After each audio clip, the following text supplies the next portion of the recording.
सर्वांना श्री स्वामी समर्थ. तर आज मी किचनची साफसफाई काढलेली होती, कारण की माझं किचन खूप खराब झालेलं होतं. किचन खराब झालं की घरात गमतच नाही.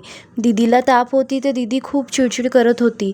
पण दीदीला ताप कमी झाली की ती खेळायला लागते. लेकरांचं तर असंच असते की ताप थोडी कमी झाली की ते खेळणं चालू करून देते. पण हिचं असं आहे की हे काही पण तोंडात घालते, तर आम्हाला हिच्यावर खूप जास्त लक्ष ठेवावं लागते. किचनमधले पेपर पण खूप खराब झालेले होते. भरणीवर पण खूप धूळ बसलेला होता, कारण की खूप दिवस झाले साफसफाई नाही झाली. आमच्या घरी आताच बड्डे झालेला होता, तर खूप दिवस झाले साफसफाई करायला टाईमच नाही मिळाला. काही ना काही होते.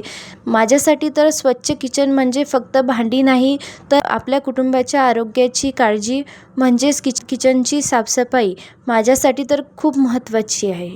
तर तुमच्यासाठी पण किचनची साफसफाई महत्त्वाची आहे का? कमेंट करून नक्की सांगा. एवढा सारा पसारा आवरायचा होता, थोडाफार पसारा आवरायचा बाकी होता. तर दीदी खूप रडायला लागली, कारण की दीदीला बरं नव्हतं, खूप चिडचिड करत होती. माझं जेवण पण राहिलेलं होतं. दादा म्हणत होते की पहिले जेवण करून घ्या, बाकीचं नंतर होत राहते.